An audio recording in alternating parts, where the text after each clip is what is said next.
interesting. I think Pierre Garçon had Bethard, he had Hoyer, most of the season. True. And he still put up solid numbers. True. And I feel like, geez, he, did go down and all of that stuff, but he put up good numbers for a quarterback. So if he has a legit quarterback like Garoppolo throwing to him, I think he's going to do well. And that coupled with a secondary receiver, it's going to make a huge difference. Are you listening? 49ers! Damn.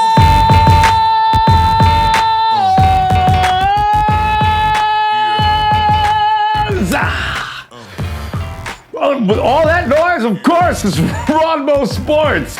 Representing the Niner Empire organization worldwide, where 49ers football just never ends.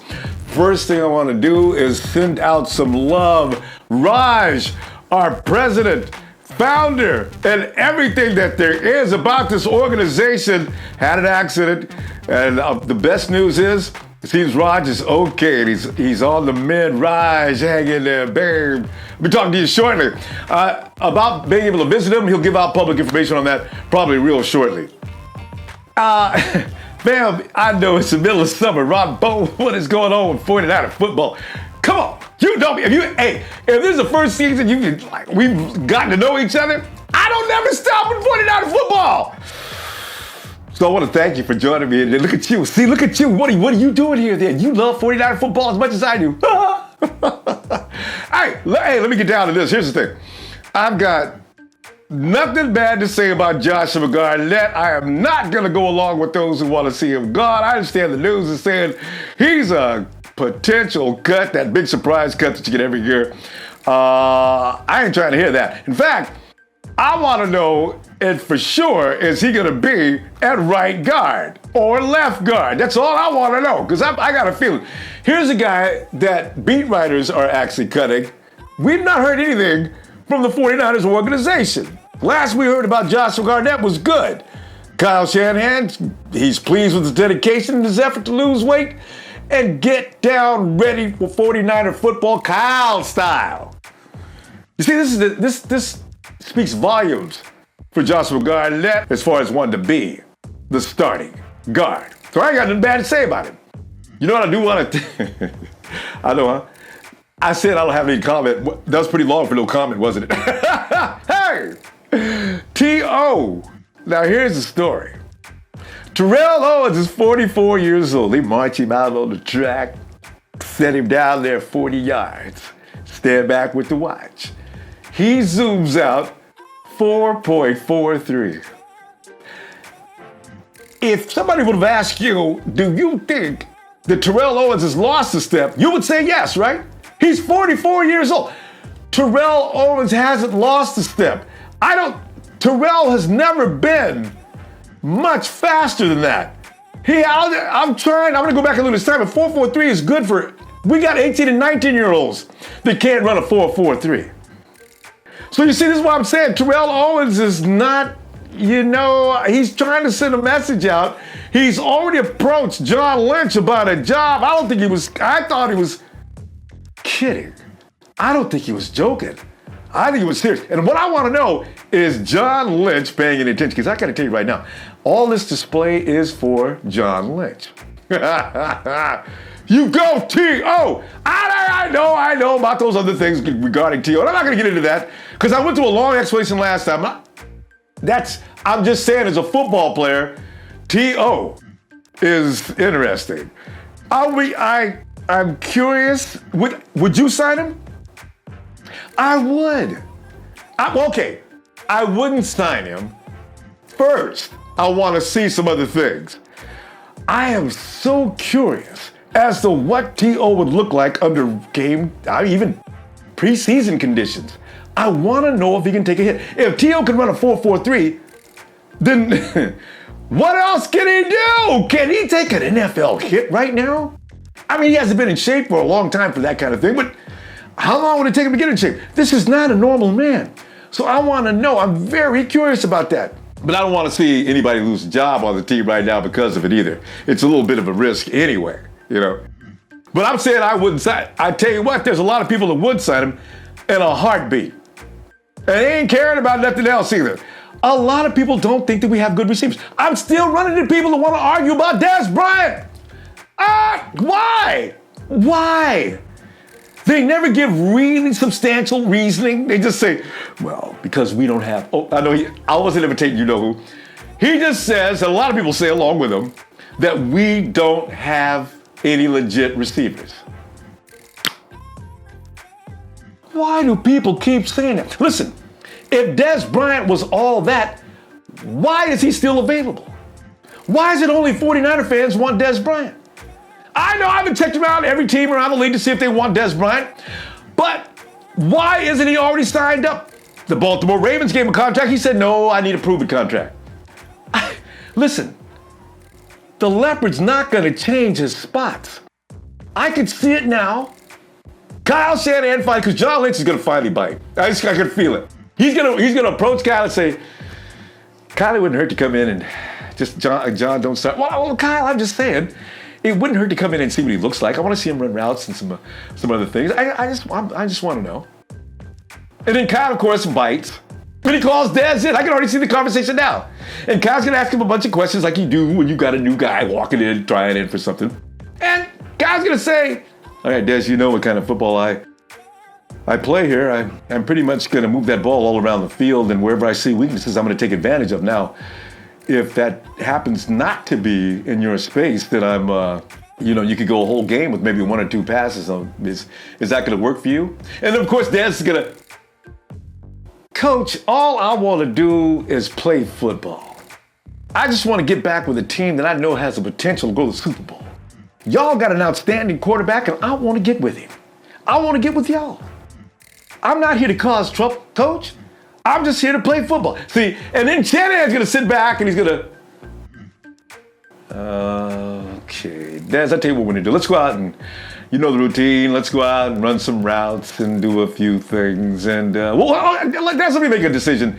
Let's go see what you got. And, okay. And then I want that to be the end of it, right? And then as soon as Dez leaves, goes to his car, you just go, whew. And let that be the end of it. Fam, what I want to know, what's wrong with our receivers? I mean, why do people keep thinking we don't have enough receivers? We have good receivers. I like Pierre Garçon's a good receiver. And then I got Marquise Goodwin. I'm not going to make them sit down for Dez. And Marquise Goodwin and Pierre Garçon are going to be a great combination. And I got Trent Taylor coming out of the slot. I'm not going to make Dante Pettis sit down. I want to see what he has to offer. He runs the entire route tree. No matter what happens, anybody on the field, Dante Pettis can step in and do a thing. I want to know what he's like. I want to know if he's good. Kendrick Bourne, you know how I feel about Kendrick Bourne. Kendrick, what's up? Ooze. I love it. Ever since I learned that word, I can't stop using it. But we got receivers. You want a big guy that can't get separation and just, well, I don't mean anything bad. But if you like Steve Dunbar, he's a big guy that can go out there and contest throws and everything. You just have to have a big guy. You know what I mean? Let him have a shot. Richie James, I want to see what he's going to look like in preseason. I just don't want to see these guys get left out because of Dez Bryant. Or maybe not even T.O. You see what I did there? And by the way, I have checked into some of the guys that everybody was craving for during the draft. And I went seeing when we got in the first round, it was Calvin Ridley. And by the way, I'm not gonna lie. Matty Ice is in love with Calvin Ridley. He says he runs routes beautifully. He's got a high IQ. He knows how to gain separation. Now, see, these are some of the things that Kyle would have liked, but he's a first-round pick, though. And Matty Ice is all over him. I mean, he thinks he's just great. Meanwhile, the funny thing about this is Julio Jones has been running out with T.O. and saying, yeah, well, you know what? He better be good because I ain't coming till I get my money. It's all about my money. So these guys are not showing up. So Ridley may get a lot of chances. He was brought in the first place to take some of the heat off of Julio. But what happened to Mohamed Sanu and some of those other guys? I thought they were taking the heat off of Julio as well. I guess they're different kind of receivers. Ridley's kind of fast, so I guess maybe that's the point. And then you got Cortland Sutton. He's another fan favorite of the 49ers. Cortland's got a real issue in Denver. He's a big guy. His living is going to be made on contesting throws, and he can make catches on throws from quarterbacks that weren't that good. Okay. So Emmanuel Sanders is 31. Demaryius Thomas is 30. One of these guys is not, well, his contract expires. I'm not sure which one because I'm not a Denver Broncos fan, so I'm not following that closely. But one of those guys has an expiring contract. Now, the Broncos may save money by letting one go and, of course, keeping Courtland Sutton, and then keeping both of them right now to make sure that Courtland Sutton is going to work out, is what I'm just assuming. So, everything's going to be all right. I'm in the receivers today, as you can see. And I think I'll go to the Ronbo Sports Cam right now and see what you feel about what's going on with the 49er receivers. Yeah. Niner fam, yes. See, not a lot of testosterone again this week. You see the lovely lady there? That's Stephanie of the Fangirl Network and also Niners Nation. Stephanie, hello. Hey, how's it going? Oh, it's going great, Stephanie. It's going to get better, too, because the 49ers are going to stop losing football games. I hope so. I mean, it can't get any worse. And we're getting Stephanie, and Stephanie's just getting off the high of the Warriors, who just they beat King James up so badly. And Stephanie's going, I was reading her social media, and Stephanie's going, she's just loving it. Steph, give us a brief feeling of the jubilation you went through during the course of that series. The Warriors? Oh, that was unbelievable. I mean, everything about it was amazing. It was exciting to be there. We had so much fun. I mean, especially covering it through Fangirl Sports, I mean, it was just one thing after another. And going all the way, it was just exciting. And as long as I've been a fan since at birth, I never thought that the Warriors would ever win a championship. So I know that you guys call us bandwagon fans and all that kind of stuff, but 2015 was like I was plenty pleased with that. And now we're looking at a dynasty, and it's exciting as a Bay Area girl growing up because I grew up with the 49ers being a dynasty. Mm-hmm. So it's so exciting to see the basketball side of things, and I am surely excited about what's going on with the 49ers, too. I tell you what, good things are going on, Stephanie. We've had two good drafts in a row. And I'm looking, and I'm looking at some of the guys, and the wide receiver core was shaping up a little bit like last year. We didn't even notice it was shaping up, but that had a lot to do with Jimmy G's. You probably already know. But I'm looking at Dante Pettis and Kendrick Bourne. But then again, there's also Pierre Garçon. Stephanie, is he still going to be the man, or can one of these rookies maybe move Pierre along to the side because he is 32 now, and it may be time? What are your thinkings on this? So this is what I think. I think Pierre Garçon had Bethard, he had Hoyer, most of the season. True. And he still put up solid numbers. True. And I feel like, geez, he, did go down and all of that stuff, but he put up good numbers for a quarterback. So if he has a legit quarterback like Garoppolo throwing to him, I think he's going to do well. I mean, and that coupled with a secondary receiver, it's going to make a huge difference. Oh. So I think it's his position to lose. There you go. You know what? I was just fishing. I agree with you wholeheartedly. Pierre Garçon gets a lot of flack from a lot of. While I'm reading social media, Garçon is getting 32. We need somebody to replace him. Why? But everybody hates the old guy, but he has the most experience, and he can teach these kids. And I think he has not lost it yet, and he dealt with a really bad season. We call it pre-Jimmy days. I like that. I'm going to remember that too. Yeah. So before that, I think he struggled because the team struggled. We had a lot of things to go with. And in fact, you're right, because you see, here's the thing. If indeed Jimmy G can make your receiver better, what's he going to do with Garçon? And just like you said, CJ and Hoyer, they were not the best. So he still pulled up 500 yards. We got to be nice. CJ's going to be okay? I still like him. I've got nothing to say. I've got nothing to say about Hoyer. We're not going to be mean today. Okay, I mean, I'll be mean if you. I'll be the mean one if you want to be the nice one. Wait, it's good cop, nice cop time. Hey, but continuing with the wide receivers, I tell you, Goodwin is just making me crazy. I became a huge fan of his midway during the season after he made that first long catch, actually in preseason against the Minnesota Vikings. But was that a fluke? Is he going to get better? I mean, if he gets better, he and Garçon could be ridiculous together. That's what I was thinking. So here's my issue. Whenever you have a wide receiving core, you need someone that's going to take the receivers off you. Yeah. So while Garçon could be amazing and while Goodwin can be amazing, you need to have it spread out. Yeah. And they have not had that. So while Goodwin stepped up in a big way last season when Garçon went down, he didn't have someone that was going to take any kind of heat off him. Wow. He was 100% all about it. So how I feel about it, and there's been a number of articles on Niners Nation and other people feel this way, and I definitely do, is that he's going to be even better when they're both in action, when they're both better, when they have a quarterback. I mean, I think we have a lot of good things to look forward to.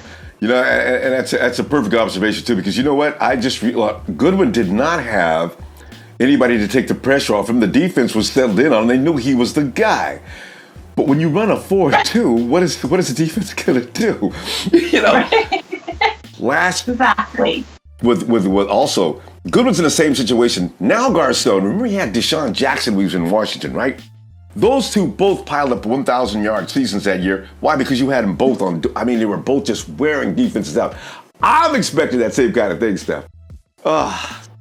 Well, I hope so. Let's hope. Let's go Niners. Let's hope. You know, how do you feel about Kendrick Bourne, though? I've become a huge fan of his because he's that blue-collar guy. That guy that came out of Washington behind Cooper Kupp, and the spotlight was on Cooper all the time. And then there was Kendrick. He was the undrafted guy. Cooper went to the Rams, which you know about because you're seeing that going on down there. Stephanie's out of SoCal. So, but the thing is, Kendrick Bourne, what do you think? I think it's a wait and see. I mean, I'm not one of those fans that gets super hyped until I really see it. And even then, I'm still kind of critical. I'm that fan. Like, I don't give my team a pass just because I'm a fan. So I'm at the wait and see mode. Like, I'm 100% for it.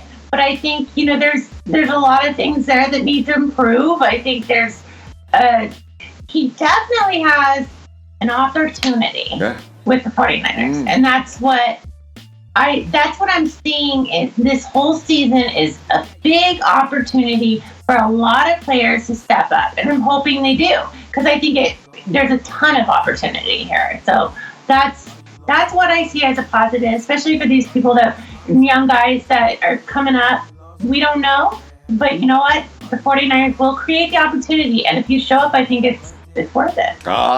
Brilliant observation. Stephanie, you know what's funny? Because I'm usually overly optimistic, so it's nice to have a voice of reason to talk to and get me to settle down. You know, if we don't go to the Super Bowl, I should be happy this year, all right? If we do well this year, I should be satisfied with that, first of all. See, I knew it was going to be good to talk to you, Stephanie. Listen. But you're the perfect person to ask this question, too. Where's the weak link on the 49ers? Everybody's searching around for the weak link on the 49ers. Which positional group is the one that's going to be the one that we're going to say, oh, if we can get these guys to do just a little bit of work, we'll be okay. Where are you putting your spotlight on that one? You know, I think pre-draft, it was definitely, you know, the offensive line. I think the line had a lot of work in it. And I think because the prior management puts not as much of an emphasis on it, I think it created even a deeper hole for the 49ers to now build on. Yeah. Now, they did a lot of things in the draft. They did a lot of good things. I'm super happy, and I've been saying this for years, because I'm like, where are you? Even if you get them in the second or third round, I was like, where are these kids coming from? Because they can't. Everybody's getting older, like you said, and I know a lot of people are looking at our backfield, but nobody is considering, like, all the big pundits are talking about our backfield right now. Nobody. They're saying, they're putting all their emphasis, all their eggs in a basket for Richard Sherman. And I'm like, have you ever heard of Jaquaski Tart? Have you ever heard of Cole? I mean, seriously, like, that's why they let Reed, exercise his options. And not saying Reed's not a bad, he's got other things going on in the NFL, and I mean, that's a whole nother story. But I do think those guys earned their spot. At least on the party. I like that. It's funny because you mentioned these names. Chris Carter, please write the names down that we throw at you. Chris Carter is walking around saying things like, 49ers, I don't know 10 names. I know because he doesn't watch football. He doesn't watch 49ers football. God. But he could have said anything with that. I'm still mad about that. I can't wait. Midway through the season, I've already sent him 10 names. I'm going to send him 10 more later. I'm just going to continue to send him names. God. And Jimmy Ward, I think even if one of them goes down, this is what's good about what's going down. Yeah. It's like, and Jimmy Ward, he was a bulky pick, but what I think that he saw in him was that he was that Swiss Army knife. He could go here, here, here, here. And I think if somebody goes down, even though he plays a certain role and he's really good, in the nickel, like he's exceptional. What I think makes him a good pickup, even in the bulky days, is the fact that he can go multiple places. I mean, your versatility in football means everything. Yes. And nobody's talking about Jimmy Ward. Nobody's talking about Jaquaski Tart. Nobody's talking about Adrian Colbert. So I'm like, well, I know Richard Sherman's a big name, and he's earned my fandom back, and and all that. And I have a funny story about him, but he's everybody focuses on the wrong things in the national media, and this is why I love podcasts like yours and like the fan podcast is Niners Nation and Fangirl Sports, because we're actual fans. We follow. Yes. We're not just looking for things to pick on. It's funny you mentioned Trent Baalke, and actually Stephanie sat there and she gave him an excuse. Poor Trent. We've beat up Trent ever since he left. I've even what I get a kick out of Trent is he has just been declared by Bleacher Report as the biggest mistake of the decade for the 49ers. Wow. And when I was reading that, all I could think of was Trent. How did Trent respond? I've always been underrated, and I've worked very hard for my career. So these kind of things mean nothing to me. So I say, Trent, you killed the team, and you should have quit before you even. Let's not get into Trent, because I could go on and on about the things he did. But Jimmy Ward, Stephanie, I think he picked him thinking that he had picked a gym, and he did. Jimmy Ward's a fantastic football player. I fully agree with you. And he gets picked on a lot because he plays hard and he gets hurt. That's something people, they don't understand. That's not his fault. He's doing the best he can and he gets hurt. So I'm with you on that. Give Jimmy a break. He's very good at what he does. And he's going to be used now in a role that we're really lucky to have him for that kind of depth. We're talking about a first-round draft pick as a backup. Jimmy's not saying anything about it. He's not the kind of guy that's going to play, apparently, but I'm loving it. Yeah, I mean, and this is something that I specialize in. I mean, before I started blogging and I don't even know why even people cared what I had to say about the 49ers. But one of the reasons is I used to represent injured athletes. Oh, okay. So I know all about injuries, and that's how people started asking my opinions, because they wanted to know the law and the injuries behind it. So that's something that I'm very familiar with. And it's true. It's like a crapshoot. I mean, they can be really good players, and really fantastic players have had their careers ended. And it doesn't necessarily mean they're not durable. If they don't come back the next year and they say, hey, I'm out because I can't handle it, that's another story. But as far as Jimmy Ward he's always fighting. He's always fighting to get back on the field. And I know there's a durability question with him, but at the same time, football's dangerous. I mean, it's violent. Yes. It's violent. It's not something you're going to get hurt. And it just depends on how badly you get hurt. And some people get the good hurt. Some people get the really bad hurt. So. Like Richard Sherman. Yeah. And yet, you got some fun story to share about Richard Sherman. We'd love to hear that. Okay, you want me to tell you? Yeah. Okay, so I went to Cal. Richard Sherman went to Stanford, yeah. I know, so right? How many games did everybody hate Stanford for? Yeah. I hated all of them. So, but what's funny is my sorority is in his fraternity. He's actually my brother. We're actually brother, sister, my sorority and his fraternity. So I actually met him once and he's like, I hate your shirt. When he was a Seahawk, he's like, but I don't think you're a bad person, but I hate your shirt. And I'm like, well, we can't all wear 5 rings on. So anyway, it was a funny story, but he was such a nice guy. Yeah. This is before the whole I hate Richard Sherman thing. So I've never had I've had bad things to say, but I've always respected the player. Let's just say that. Yeah. He's a good player, and he's a good guy. No, and he is. And we're seeing that now, that we're seeing it from our side of the fence. We're looking at Richard Sherman on the other side of the fence, and everybody knows if you're a 49er fan, you automatically hate the Seahawks. 100%. And he comes over, he's one of the nicest guys. He's backing up. When Reuben Foster was having all that problem, I was shocked when they camera panned, and there's Richard sitting in the courtroom supporting.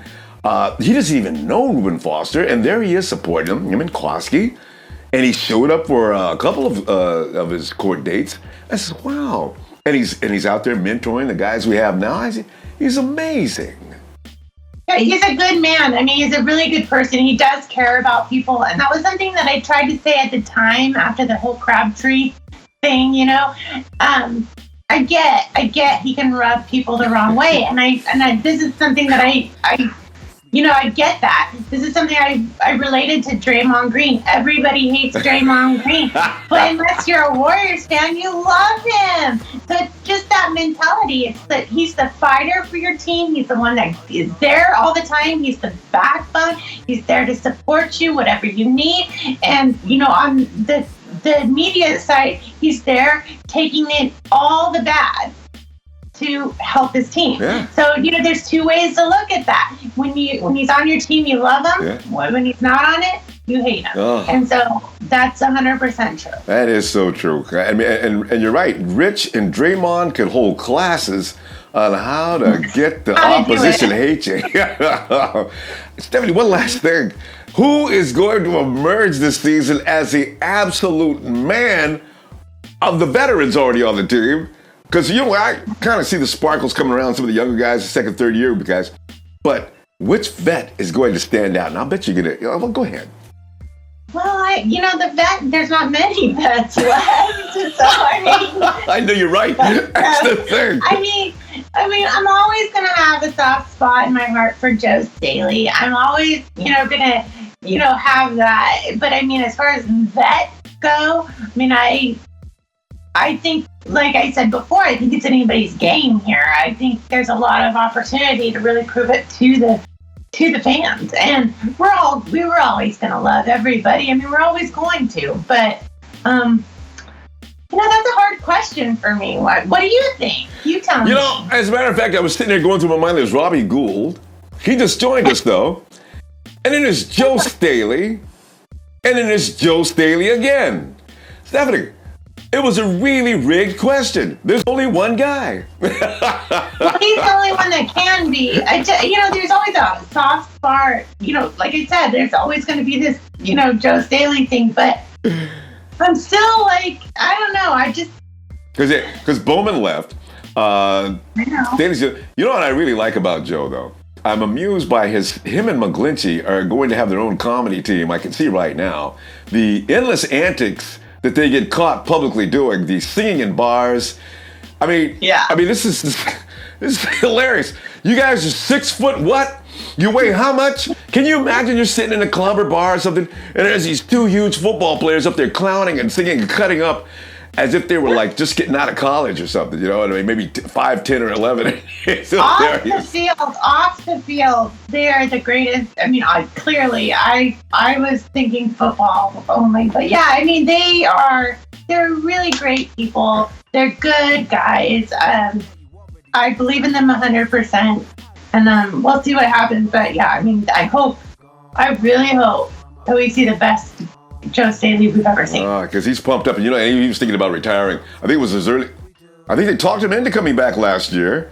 Yeah. Really? So I heard some stories circulating around that Kyle Shanahan said Joe says he's thinking about paying him up. Kyle would have none of it. So as this Joe comes back again, and now he's the most excited guy on the field now. As I say, he's running around, he's having fun with the glinch he's got. He's keeping him on his hip. He's going to teach him everything he knows. I love that. Yeah. Well, Stephanie, I appreciate your time. And remember, Stephanie is a part of the Fangirl Network. So, Stephanie, when's the next piece of work coming out from you? Well, I don't know. We're sort of launching the whole NFL. Yeah. We're launching all the NBA fangirls. Every single one is going to have, every single team is going to have their own very own fangirl who's going to bring the latest, every single thing. So it's a big production, and what's exciting about it is we're all female owned. We are 100% fans. We're not just whatever. We actually know what we talk about. So it's a really exciting endeavor. So we're doing that. There might be a surprise from me. So I might be switching a little bit, but I can't say anything more. No, you ruined the surprise. Yeah. I know, I can't ruin it. So there's going to be another surprise there. But we have a lot of things going on. So fangirlsportsnetwork.com. Of course, my personal account is SoCaliSteph. I'm your Warriors fangirl at Warriors FGSN. Always follow 49ers fangirl because she was, the one that started it all. So it's kind of fun to, be part of that. It's really exciting. We notice it all the time. I'm loving it. Steph, I appreciate you listening. Tell you what, give me a scream. And by the way, I'm going to put all Steph's information up there for you because if you missed it, I'll put it up on the screen. To Steph, on 3, 2, 1. Go Niners! See, that was a polite, sweet type of thing, I hope the guys heard that when they're running around on the field. Oh! Run! Go! Thank you, Stephanie! Can't go be knowing her football. Boy. Hey, Steph, I'll get back to you a little later, too. Bam! I'll see you on Red and Gold Radio. If not, I will see you this Sunday as per usual and Monday as we will talk more maniacal style 49ers football. Please do not forget to hit me some like. I love me some like. Hit me some like. Share and subscribe. See you in a few. May I be counted out, please? 7, 6, 5, 4, 3, 2, 1. You'll never have this